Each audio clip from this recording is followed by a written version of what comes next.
Hey everyone, welcome to Reimagining Employee Engagement in 2021. I hope everyone had an amazing Christmas and New Year's.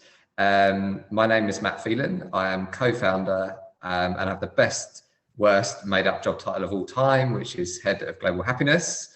And we're here today because, as we know, 2020 was just a crazy mental year for everyone in so many different ways. And I wanted to get this gang together that I'm about to introduce you to really talk about how HR can be the heroes this year. Like HR have been waiting for an opportunity like this to really get into that boardroom and really make a difference. We know from our happiness index data that HR professionals become unhappy when they don't feel they can make an impact in their business. Which is different to lots of different roles. So we want to talk today about HR can have an impact at that top table in employee engagement. But before I do that, let's go around the table and do some introductions. Daiana, would you like to go first? Sure. Hi, Matt. Hi, everybody.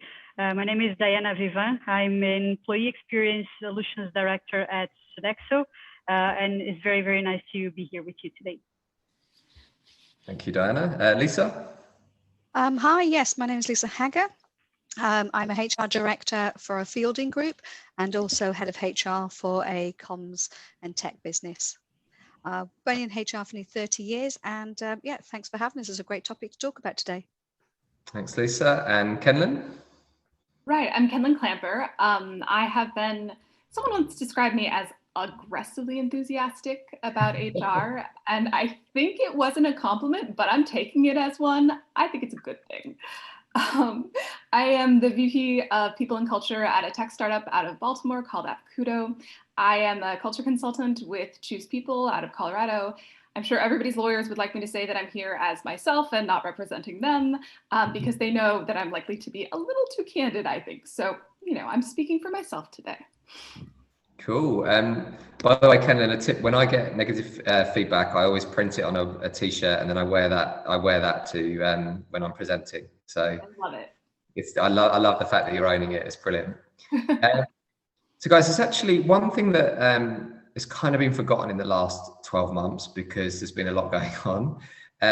Is that in the UK 12 months ago, there came a new law called the UK Corporate Governance Code.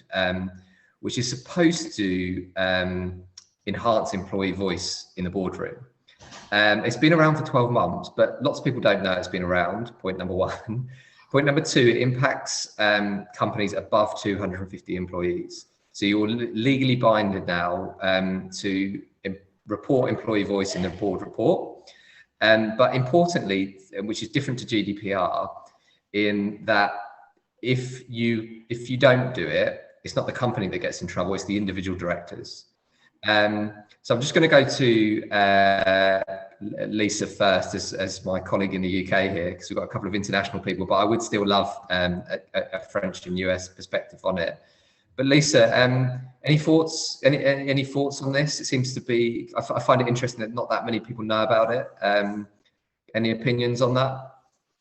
No, I think you're absolutely right. I think there hasn't been enough said about it.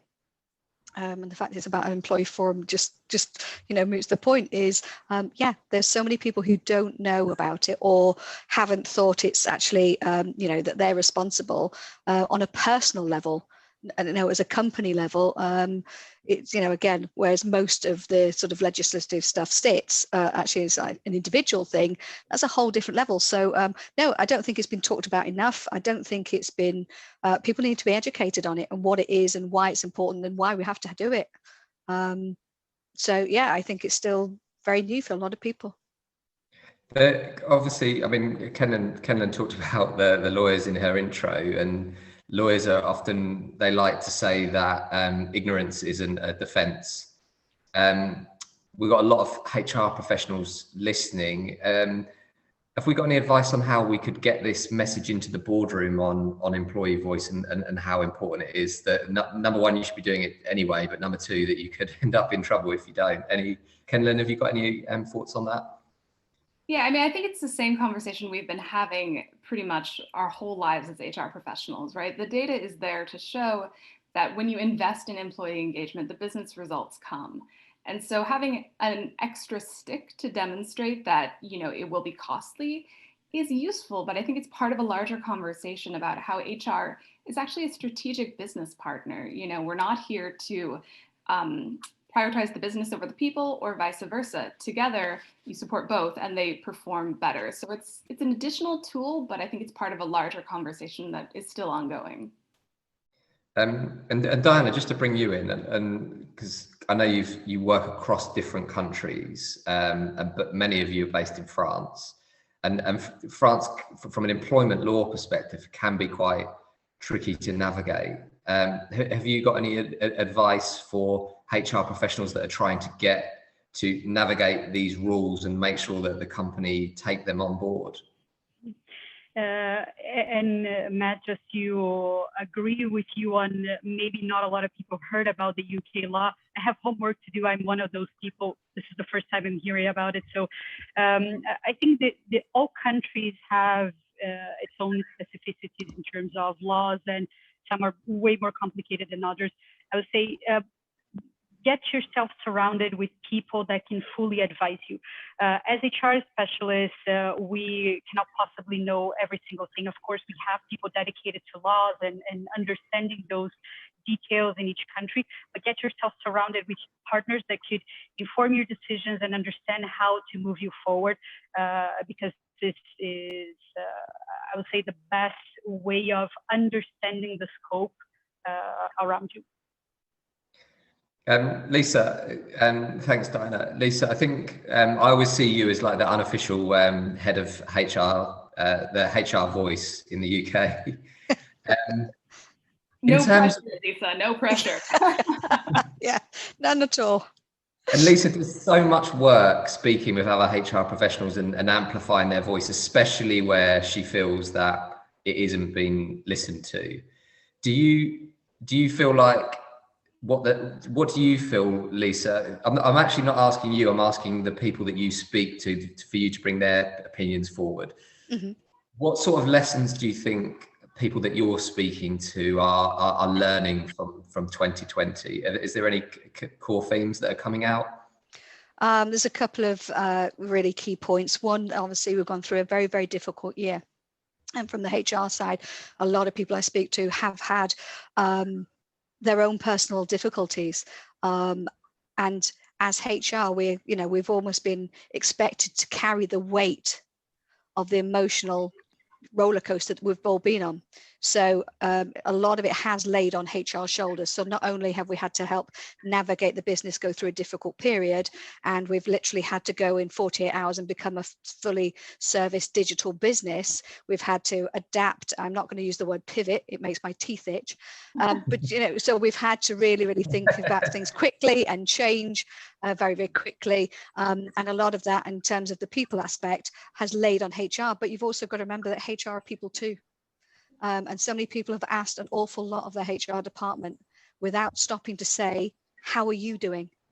And the conversation I've had with so many people almost burnt out as a result of it, from a HR perspective, because they haven't had time to almost, it's almost like a grieving process, that you haven't had time to come to terms with what's actually happened for themselves and what impact has been on them and their families, because they've been so busy taking care of everyone else that they've been working with. And so although we've been through a difficult year now, I actually think the bigger impact is still going to happen in this year, in 2021. I think what we've seen has been enormous change. We're coming through that. But I think the actual impact on people's mental health, etc., in the HR space, because there's been little support for HR people during this process, I think that pain, I think we've still got that to come. I think it's going to be quite scary days for a few months to kind of, until we really get through that, because it's like anything, you hold it together when you're in any kind of trauma, and then once that's over, you can then kind of deal with it. And I think as HR people, we haven't had our time to deal with it. I think that's to come. So sadly, I think there's still a tough way to go. I'm asking you to play split personalities here, Lisa, but so that was from the people that you speak to. So I'm directing this question actually at you then, which is that, so if that's the concern, Lisa, what can HR professionals do to help each other and prepare for these, as you say, big challenges we've got coming up? Yeah. Again, respectfully, obviously, you've got, the governing body, which is a CIPD. I personally, and I don't mind mentioning it here, I'm disappointed in the lack of support that, the overarching kind of iconic governing body of HR in the UK, I felt they could have done more. So what's happened as a result of the lack of support is people like myself, and I'll mention people like Kelly Swingler. There's a number of very great people in the UK who have just reached out to people and said, how can I help you? And actually, by speaking with each other, you've helped yourself. Do you know what I mean? And so we've kind of got mini cohorts of our own sort of support bubbles. There's a good word for you. And so HR people on a day-to-day basis are reaching out to HR people in their network, just saying, actually, do you know what? I'm not coping very well. How are you doing? And we've kind of just built a community inside a community. And I think that's worked very, very well. It has for me personally, for sure. It's been a bumpy ride for a number of reasons, but knowing that you can have open, honest, safe conversations with somebody who truly knows what you're going through has been, I think we've all become each other's counsellors, because there was a void and there was nobody there to take the void. Then, human nature will find a way, and we've become this one big huddle. And if there's a strength that's come from that, is we didn't do that before. We were so we're supposed to be this pillar of strength, and it's again a weakness to reach out to say, I'm having a really bad day, I need some help here, and that's gone. And I think that can only bring us, I think that's helped an awful lot develop as human beings, if I'm really honest, especially from my point of view, for sure. I would never have asked for help the way I have this year, and I'm proud that I have done it. Yeah.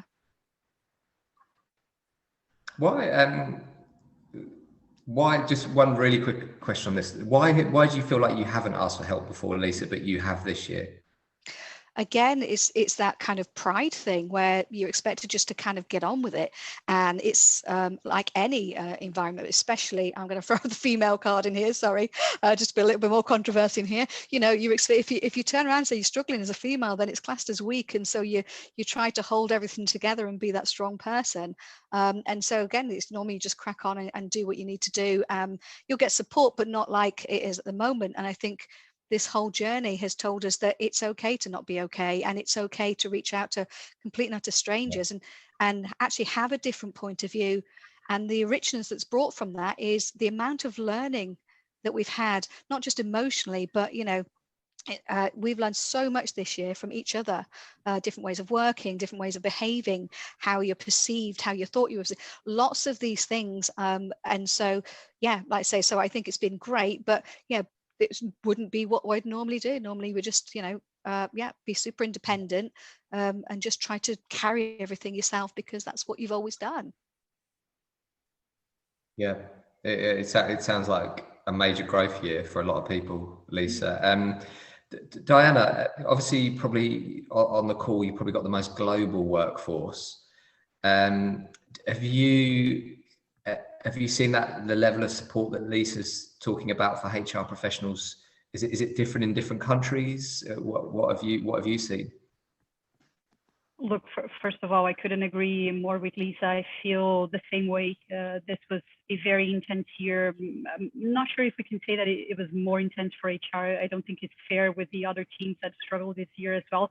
But definitely HR had to be there for ourselves and for the teams with support.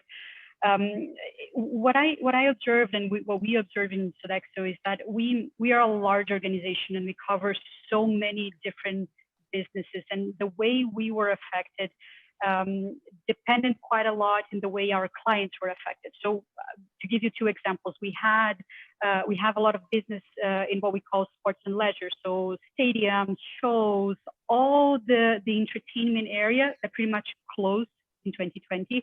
And we have a lot of business in hospitals, in healthcare, in senior home cares, which increased significantly the amount of work. And these teams, even though they were part of the same crisis, they were struggling with the opposite sides of that spectrum. And HR was in the middle of all of that. So we did put in place a lot of resources and channels for employees, and that varied quite a lot from country to country. But indeed, that sense of getting together, helping each other from an HR point of view, so we could be strong to support our teams, really happened in a different way this year.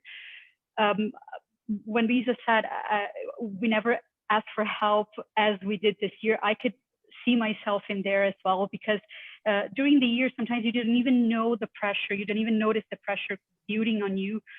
We saw that people who had kids at home against people who didn't have kids at home were going through completely different experiences from working from home. And that builds the pressure in a very different way. On the other hand, my case, for example, my whole family still lives in Brazil, the country I'm originally from. Well, you know, it's more than a year since I've seen someone from my family. So for me, this time has been more difficult than during 2020 working from home. And it is important that we realize and we acknowledge those things, because our teams go through different experiences at different months, and they will need different types of support during that journey. So it was somehow a fascinating year, very difficult, but it also gave us a lot of insights in how it can be more agile, more flexible, more aware, even at those signs of stress and tiredness that our teams go through. Thanks, Daiana.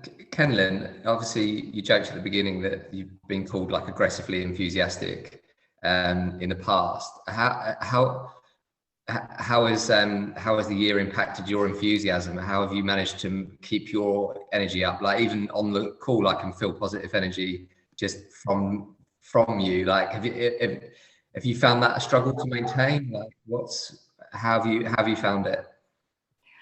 Well, you know, a lot of caffeine helps, I would say.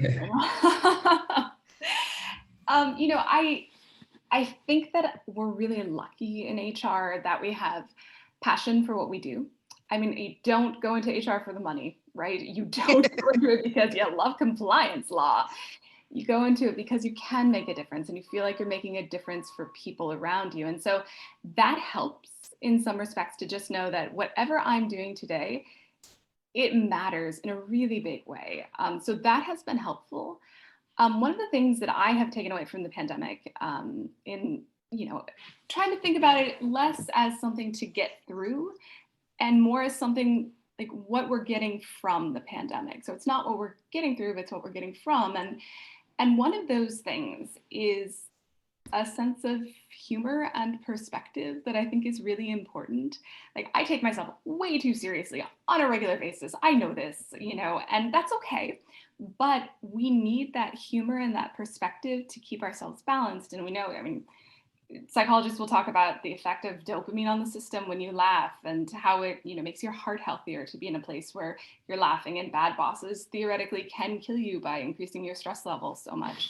So it's almost part of our job now to keep that sense of perspective and humor, not to make light in any way of, you know, a situation that has dramatically impacted the world, but also to keep in mind that, you know, we are heroes in a lot of ways, and we have to model a sense of responsible perspective and, you know, have a sense of humor whenever we can, because we need that. Kenlyn, just to help that bit of sense of humor and emotions just quickly, because it's so interesting to hear, because you described a lot of what Lisa was talking about, like that growth and learning throughout the year. And one of the things that we talk about in the book Freedom to Be Happy is the link between emotions and so many important skills like problem solving and like memory. And to just do a really boring history lesson for everyone, we found, so the original definition of employee engagement, one third of the words that was in there was emotions, which was the William Kahn definition in 1990. But after that, a lot of business schools and a lot of businesses dropped emotions from employee engagement. So the question that I have for you first, Kenlyn, but for everyone is, how well do you think that companies have been engaging their employees? How well do you think they engaged their employees in 2020? Well, I mean, certainly I don't know everything, despite, what I will try to make you believe. But from my perspective, I think we did really well at the beginning because the pandemic forced us to think about how we're engaging employees more thoughtfully. It forced everybody to kind of take a hot second and think, okay, everybody's at home. How am I communicating with them? And really pay a little bit more attention than we might normally pay during the course of business to those things like one-on-ones and meaningful connections and rituals and that kind of thing. And then, as the pandemic wore on, they were highly engaged at the beginning because of that. And then they got less and less and less engaged, even as we saw the importance of belonging and meaning increase. So I think we did well at the beginning. We had good Band-Aids and good attention. And then all of a sudden it was like, oh wait, a Zoom happy hour isn't enough. So let's think creatively about this. And in that way, it's been a gift because we've been able to do really unique things that we wouldn't have been pushed to do anyway. And because leadership, I think around the world has had to grapple with the idea of real employee engagement and retention and satisfaction and what that means to productivity. But also it's a great opportunity to really double down on the things that we know make our employees happy. So I'm gonna be the champion for this rough year. I think there are a lot of good things coming from it still. I'm staying positive. Thanks, Kenlyn. Daiana, how do you think companies have dealt with employee engagement?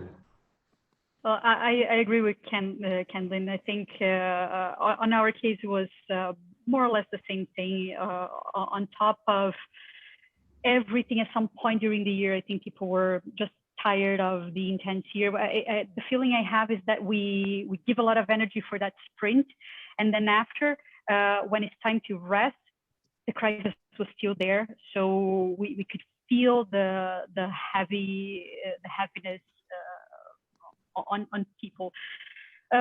But overall, I think it was a year of a lot of learning. Definitely a year that accelerated digital transformation in the company, kind of in a forced way, but it did. So that's one of the positive sides. I think definitely people got closer together. The support we saw from managers and teams and colleagues, that increased quite a lot. The meaningful conversations, people honestly asking each other, how are you feeling? How are you doing? How can I help you? How can I help you to cope with what you're leaving?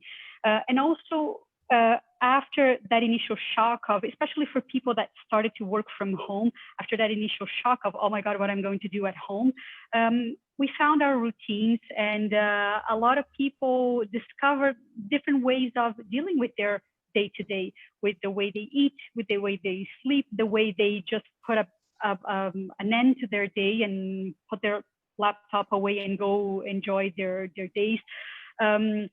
Personally, and just to jump on the question that you asked, Kenlyn, before, of where you get your energy from, I love this year that we got to know pets, kids, husbands, wives, houses.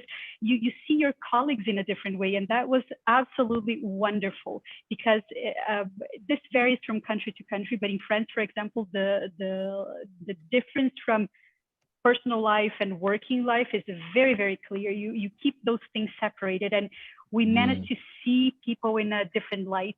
We saw I cannot count how many times I had calls with the kids of my colleagues, and it's just lovely because you know their names, you know their face, they know you back, and it's just one of those years that there's a silver lining after all, in the middle of all this craziness that was 2020. Thanks, Daiana. Sorry, Kenlyn. I'm going to jump in. I'm sorry. I'm going to live up to the American stereotype and say jump in rudely here, but I'm going to say that I think that's really important too, because that increases diversity in our ability to connect, right? Like, we know that seeing each other as individuals is what helps us create connections that creates that diversity. So it's painful, but you're 100% spot on. I think this is actually a good thing, Daiana. I love that example. Yeah. Lisa, you're someone, since lockdown, you've sent inspirational voice notes to my daughter. So we've certainly experienced that. How do you think companies have dealt with employee engagement in the last year? Again, just kind of reiterating what I already said is, in 48 hours, we had changed nearly every business on the planet to become fully digital. Now, if I'd have said to everybody, okay, some people could work from home on occasion, but it was still that little bit of a, oh, you must be having your washing machine delivered before you can kind of have that card. And then everybody was like, well, we have to, so we have to find a way. So we have literally taken 48 hours to do what would have still taken us 10 years to get to. Okay. And that's the reality of it. We had to change the mindset. It wasn't a choice. Micromanager Mike would never have gone down that route ever. So it's like, sorry to anybody called Mike who's watching, but you know what I mean? But it's that point. So we literally had to change. It wasn't a choice. It was do it or the other alternative wasn't even worth considering. But as you say, on the benefit of that is it's allowed business to grow in a way that they didn't.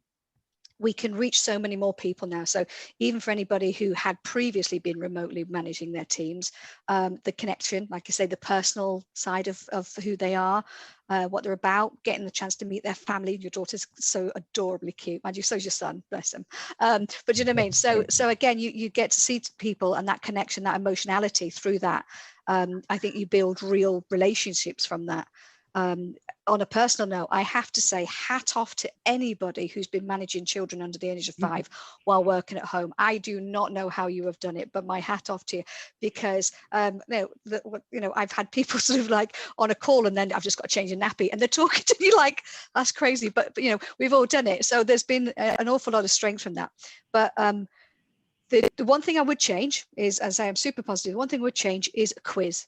Don't ever ask me to do another Zoom quiz or online quiz as long as I live. Okay, I'm all quizzed out here. I'm done. Right, that's my no-go area. But in terms of sort of like say, but in the beginning, it's exactly it said, Daiana, is we didn't anticipate we would be here now. Everybody rolled up and had this short-term, quarterly plan. Say we'll get through that and we'll be back to where we were. And it's like, actually, this isn't going away. This is it. So then it was about understanding from the employee point of view is, okay, we're going to have to communicate this for a very long time. And I've actually joined a business that has completely changed to what it wanted to do and has now said we are now a work from anywhere organization. That's it. That's us forever now. So however we engage now is how we will always engage. And rather than try to write a communication strategy saying, well, we think it looks like this, it's like, well, let's not sit with the boardroom and 5 guys at the top turning around and say, well, what we think our people want. Let's go ask our people and say, how do you want to be communicated? What works for you? And what we're finding is lots of sort of, mini groups within their own teams and then subgroups that are talking about different things. And because we don't have the day-to-day distraction while being in the office where, everybody catch you, have you got a minute? And it's never a minute, that's another hour gone. So we have all that time back in HR. And so had little team meetings where I said to people, okay, well, let's just take half an hour. Let's not talk about anything. Let's just talk about innovation.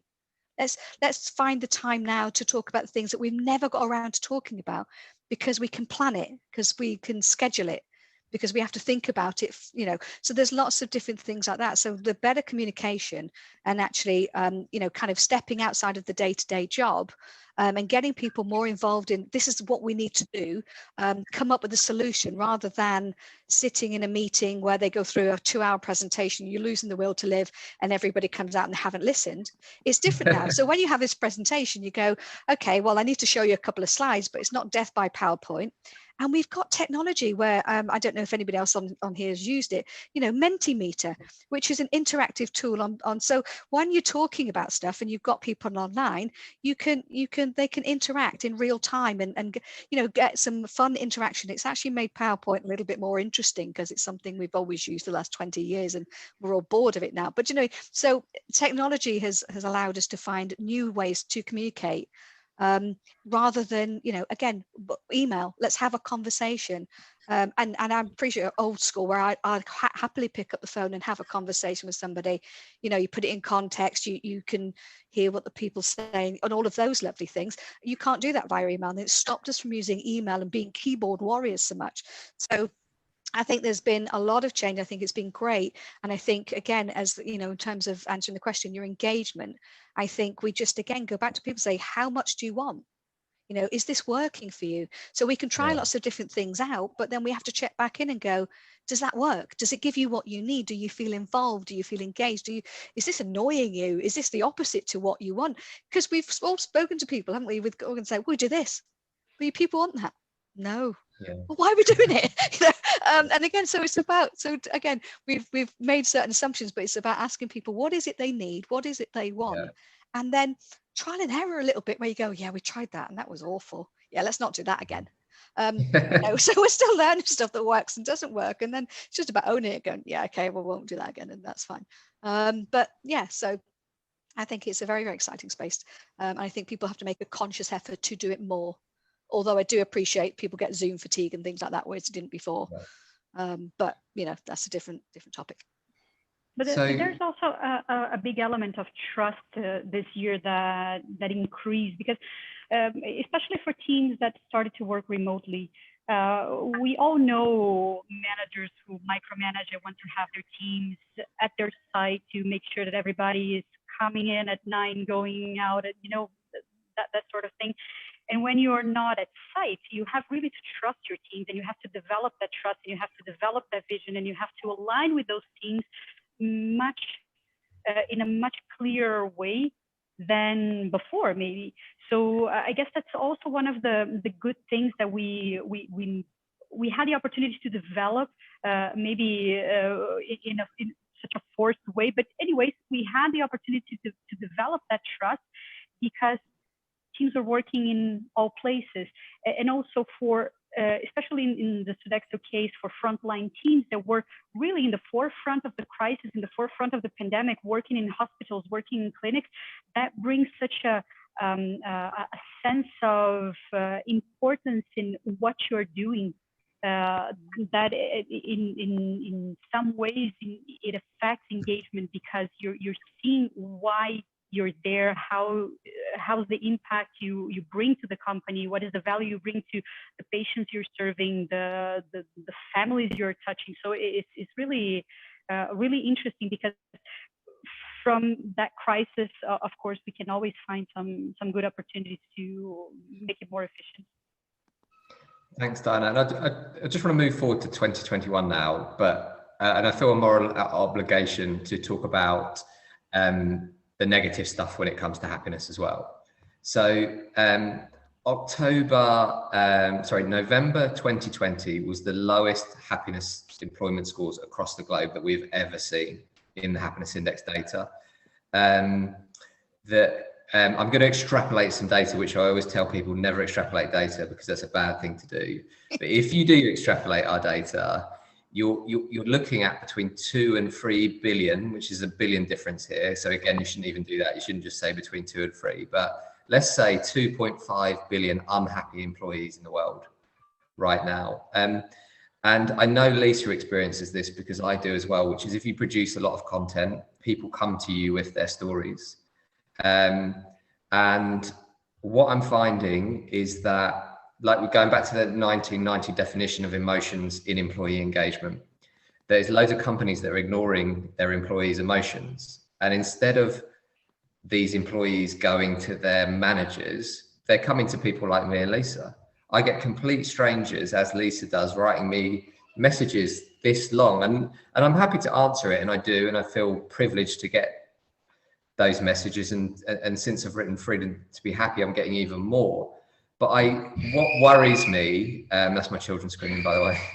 What worries me? Don't murder your children. That's a bit frowned upon.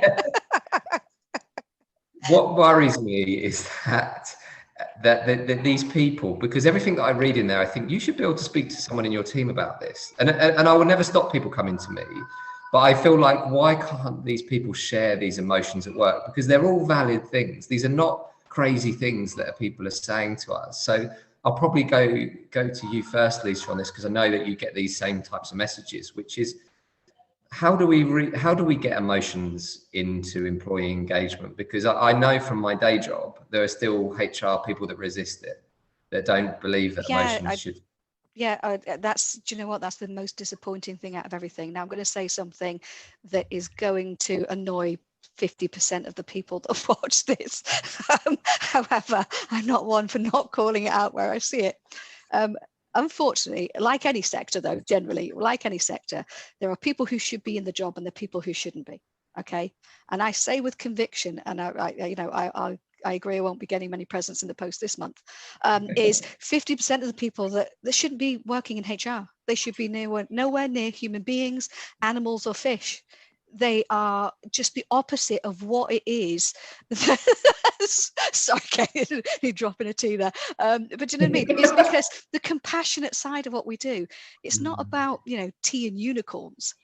And I get that, we do run a very strategic commercial aspect of any business.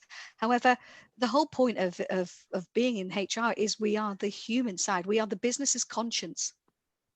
And so it pains me when I hear people, especially from the HR space, that sort of say, well, I'm not here to do that. It's not my job. And I just want to, well, I won't say what I want to do. But do you know what I mean? It's just please say, Lisa, please. Yeah. Well, it's just like, get your coat, love, and go home and go work somewhere else where there's no human beings. Because it makes the whole industry get a bad name. First of all, we all get, I can't go to HR because they're crap. And it's like, and I get it, I've worked in departments like you would be the last person I'd ever go to. So I get it. But the same way is so, as an industry, we've got a lot to sort of turn around and say, well, why do people don't feel they can come to us? But also you've got other managers saying, well, it's difficult conversation to have. And I don't really have they're not about to say they haven't got the tools or they don't know how to deal with it. So they go, I've got somebody who's crying at HR and they, shove them down the corridor, say, oh, go and speak to Lisa. And whilst I've got all the time in the world, it's like, well, recognize that you can't deal with people's emotions. And that's again, for me, that's about training and understanding. And it's about equipping all your managers to say, emotion is a huge part of every person that you deal with. And they don't have to adapt to you. You have to adapt to them. You're the chameleon. You're the leader. And if they don't feel that they can come to you, then there is something fundamentally wrong with that relationship. And it comes back to a point you said before, Daiana, which is about trust. They won't go to that person because they don't trust them. They won't go to that person because it will be seen as weak. And then it's completely career defining, whether it's because you're female and you're crying because they think, well, she can't cope because she's crying, or you're a guy that's in tears, it's just not done. And then people break as a result. We've seen burnout and all of the things that come from that. But it does pain me in many, many ways, because it's something that's actually this year, and again, lots of people talking about things about mental health, which I think is superb. The more we talk about it, the more education we get with it, the better we adapt, the better we understand, the better, we can design the right tools to cope and support each other. That's not, that to me is evolution. When we get to the point where we can do that much better than we currently are, then that to me is a huge win. But I think, for so many people, it's a difficult topic to talk about. They don't feel, confident in talking about it. They can't handle it. But also, you've got to remember, as that person, they're probably carrying their own issues as well. So it's not a quick fix, and we won't fix it overnight. But we've got to be able to sort of say, have a conversation in a safe space. Have that. I call it a car park chat for some people who are uncomfortable of say. I don't say off the record. We'd say, let's have a car park chat and where people can get open and honest. And if you're not doing so good, it's okay. Tell me what's wrong, and let me get you the right people, some support, some ideas, anything. There's a number of things that we can do, but you just got to educate yourself into knowing what to do, and spending the time, effort, and money into, training your managers or your directors, whoever they've got a difficulty with across the board. So, Kenlyn, I just want to bring you on this, Lisa's last point there. So let's imagine we can't do what Lisa wants to do to these people, which everyone's got their own thoughts in their heads going on now. Can we train people in this stuff? This 50% we talk, because even Lisa's so right. The other day I saw someone write a post on LinkedIn saying, if you want to get into HR because you care about people, you're getting into the wrong industry. It's not about that. It's the complete opposite to what Lisa just said. And it had thousands of people liking it and saying, yeah, that's good, I agree. And I just thought, wow, that is totally different to what I imagine it to be like. But can people be retrained, in your opinion, Kenlyn, on some of this sort of emotional intelligence and stuff like that? I mean, I can't say no to that question. And I would be very sad if I thought people couldn't be retrained. What I have found over years of working with technical folks who are maybe not your most traditional emotional managers, that their intention is almost always good. But as Lisa said, they don't know exactly how to approach having those difficult conversations, being supportive of their team, where normally they wouldn't necessarily need to have a conversation that touched on emotions and how people are feeling.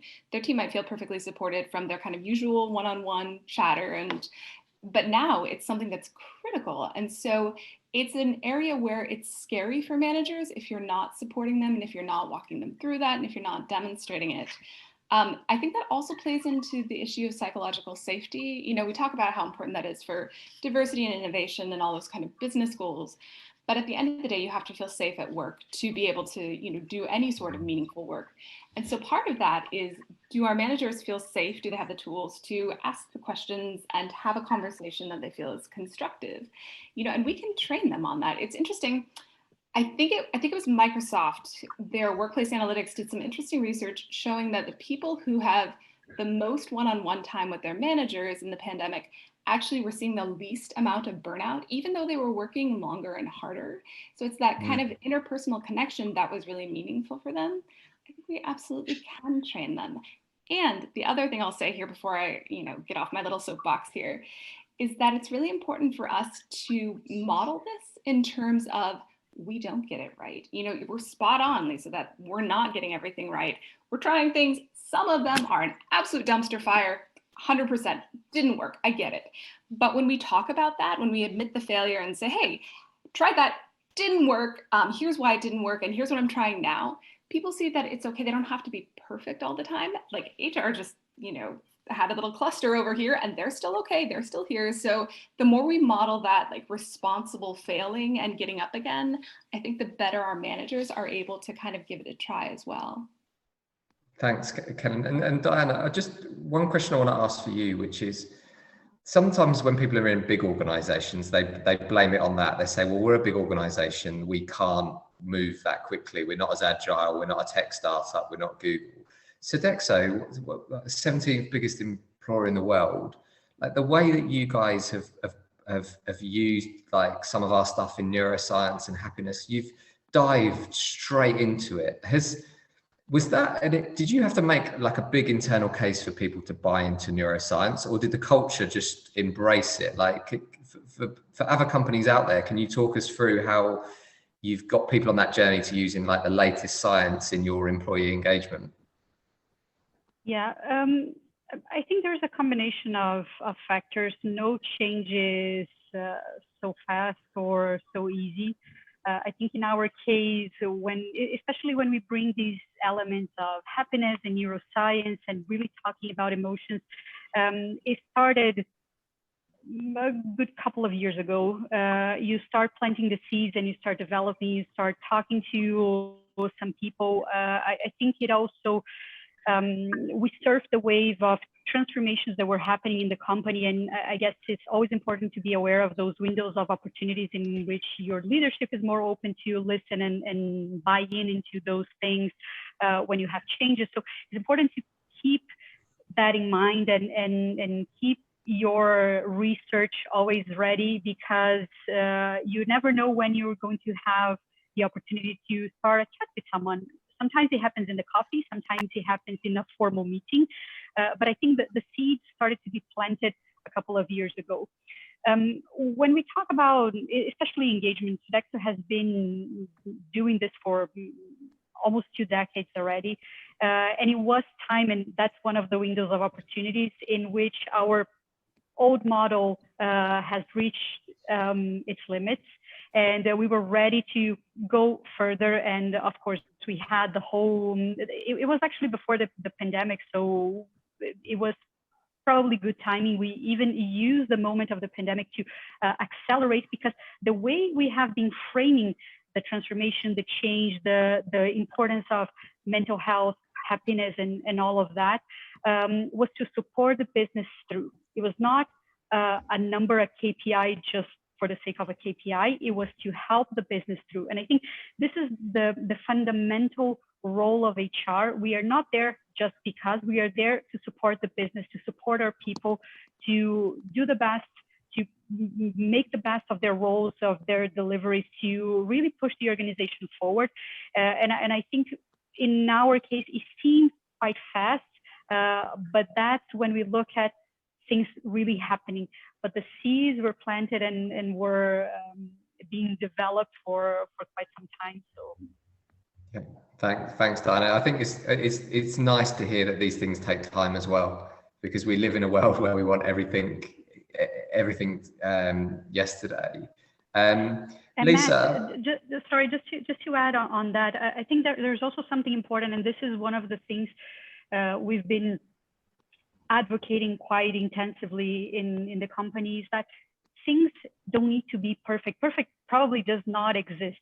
If you take 5 years to build something perfect, when you deploy it, but the world changed, you had a pandemic in the middle, you had people leaving, coming, and things are different. So what we are trying to keep in mind phase after phase is iteration, is constant improvement. And that also helps people to celebrate those small achievements. They feel energized, they give you feedback, they say, oh, that's good, but we can improve here. And then you continue to move that project, you continue to move that rationale forward to achieve what drives value for that group at that moment. Perfect is a goal that is probably never going to be achieved. So it's the iteration, the goal we really keep in mind. And I think that like security and safety thing that Kenlyn talked about, because even when Sodexo picked the Happiness Index as their employee engagement provider, we were the smallest on the final four. So it was a risk for Sodexo to pick the Happiness Index, and it was obviously clear different direction for the past.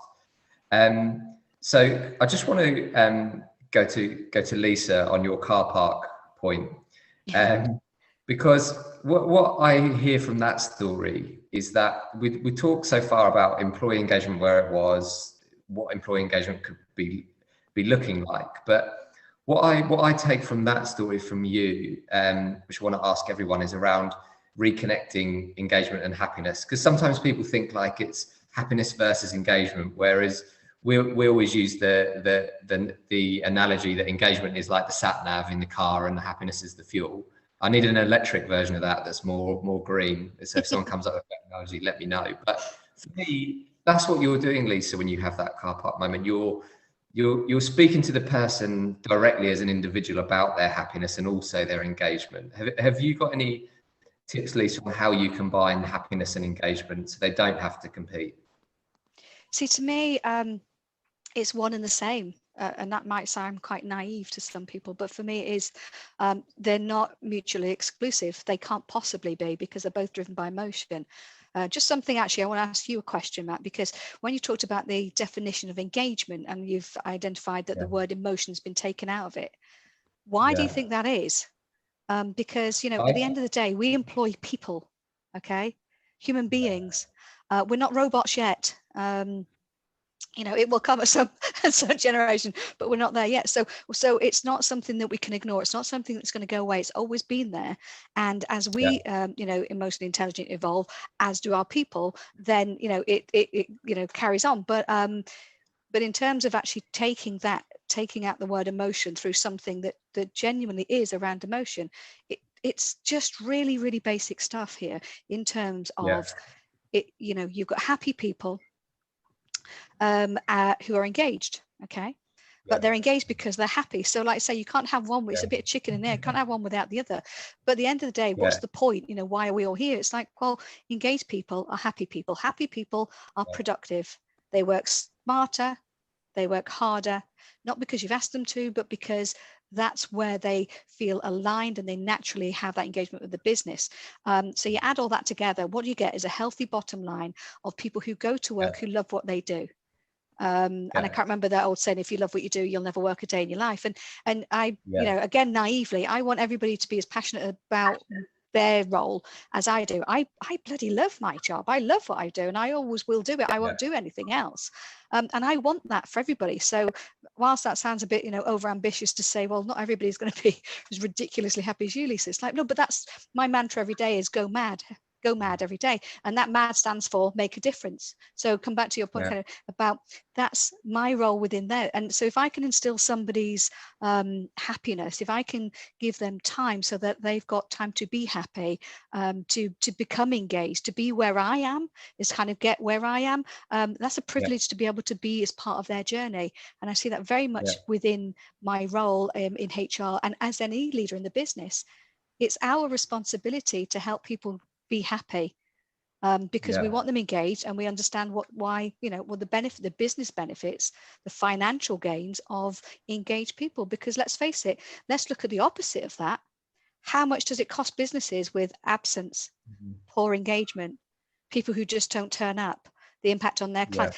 It's the math, you've got the data there, Matt. It screams. It's stupid, if you ask me, if you don't put the time and effort into engagement, because it does add up on so many levels. But so I don't think they're exclusively mutual. I think they are together. You can't have one without the other. And it's about understanding that. And so many businesses struggle with that because they don't understand they can't directly correlate in their heads that is actually financially viable for the business, and that it leads to a better bottom line, because in some areas the data lends itself towards that, but it's not as prescriptive as a spreadsheet that they can get. 2 and 2 equals 4. It's not. We're dealing with people, they're complex beings. It's the only product in the world that can change its mind with 30 seconds flat and no notice whatsoever. That's what we manage every day, right? A pen is a pen and it does what it's supposed to do. With people, some days you've got no chance. You have no idea what they're going to say or do. And that's what we manage, the art and science of people. I think, Lisa, I will have a bash at answering that question, which is, I think the business schools started dropping it. And I have a real problem with the saying, if you can measure it, you can manage it. And I have this as a problem as a data person as well, which is, I think that's part of the problem. Because the problem is the parts of engagement that stayed in are the ones that you can measure, which is like how long someone stays in a company and this and all this kind of stuff. And the emotions bit was very difficult to measure. And what we have is the Dunbar number. So once you get over like about 100 people, relationships are hard to maintain in a group. So what we've got in this period is a massive period of globalization across the world. And then suddenly you have organizations like Sodexo, like Daiana's company, where you've got 400,000 plus people. So if you were to send out a paper survey to all those people, it's going to take you a year just to analyze it. Back in the day, what Sodexo have now is real-time data on how their people feel. But the reason they have that is because of artificial intelligence. So most people, when they think of artificial intelligence, they think Terminator 2, don't they? They think, right, this is the world, Judgment Day's coming, AI is taking all our jobs and it's going to kill us all. At Sodexo, what it means is the data is crunched in real time, so the team can look at it in real time and not have to wait a year for it. So I think the reason it got dropped out is because of things like, if you can measure it, you can manage it, and people couldn't measure it. So they were like, oh, let's put it in the cupboard. Let's leave it out there. And I think newer technology companies have come along, like the Happiness Index, that can do that. And so that's what I think's changed. Good, yeah. Kenlyn, any thoughts on the, we're into the last 6 minutes. Any thoughts on bringing back together happiness and engagement? Anything to add?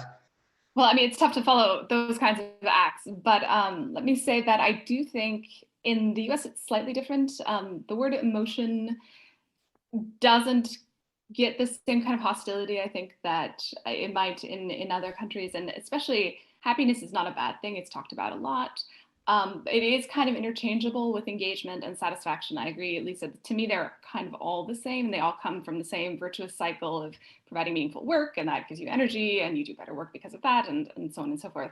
I do think there's some management to do around the conversation around employee engagement. It's not all, what did you say? Tea and sparkles? Tea and unicorns, yeah. Sparkles over here, yeah. It's not all unicorns and sparkles and pizza parties. And it's about, real engagement and purpose is not happiness. It's not, buying you a ping pong table and, letting you do it in your free time. It's about giving you work that is meaningful, giving you real appreciation, giving you opportunities to grow. And frankly, at the end of the day, I have to work here too. I want to come to work in a way that makes me happy, a place that makes me happy. Like, life is too short. I read something the other day that said the average lifespan is 4,000 weeks, which, makes sense, 52 weeks a year, average, 75, 80 years, but that is nothing. 4,000 weeks is nothing. So we're spending our 4,000 weeks together. Let's make it purposeful and meaningful and satisfying and engaging. And if you want to use the word happy, that's fine. But let's do something real here together. Yeah. So glad you said about the ping pong table. The amount of people I speak to and say, oh, well, we've got a great culture. And they go, okay, so talk to me about what that is. And they go, oh, well, I've got a foosball table and a coffee machine. And I just want to hit them with my pen. Because it's like, really, whilst they are, like, say, for some companies it fits and it's a nice to have, and it encourages people to come away from their desk and have some downtime and some time with their other teams and everything, which is, again, it's progress, but it by no means they're going to have this amazing culture because somebody going, so your point about, again, it's way more than, well, we've got a ping pong table. Why isn't everybody doing cartwheels? It's like, okay, because you've just done like a half a degree of actually what mattered. Because again, you haven't asked your people what it is that matters for them, because everybody is different. And so you put together something that's meaningful for everybody else. So thank you for that, because it's one of my biggest bugbears.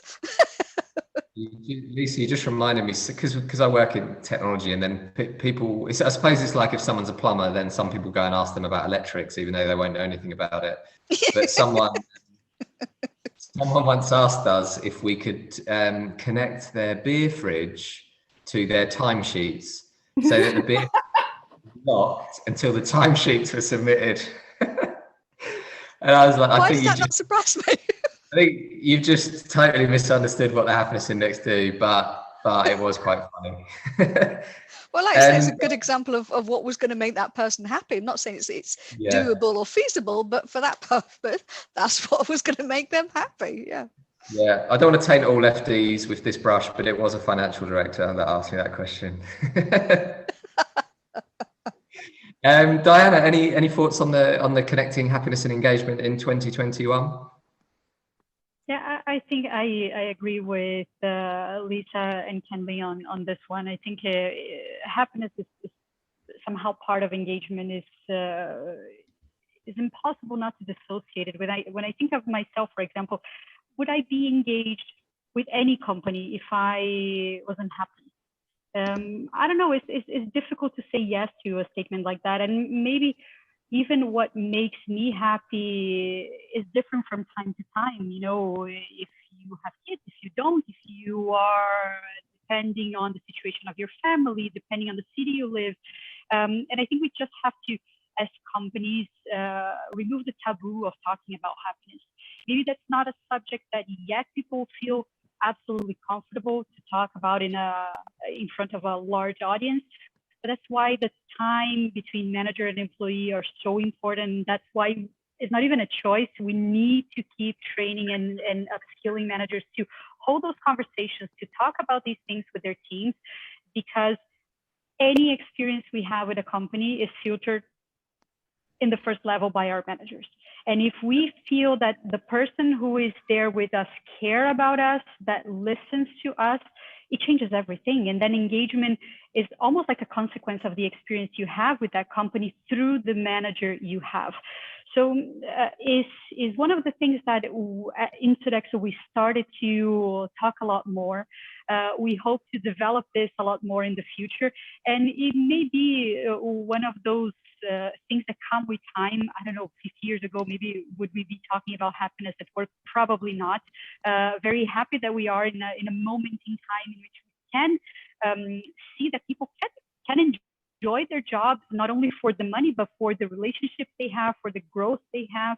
And it's just one of those things we have to keep pushing, have to keep finding those windows of opportunities, finding your allies in the company, talking to someone, give them Matt's book.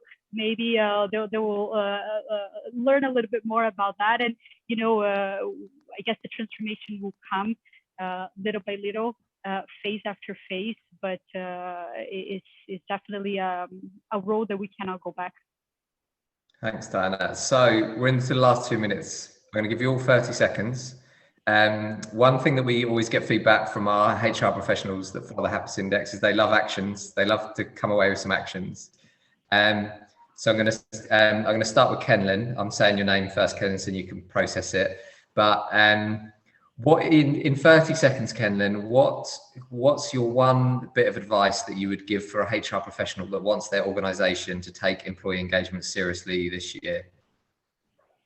Well, I think the business case is there. I think not that you're asking for a plug for your book, but your book does an excellent job of laying it out. So if you need one resource on that, that's one thing.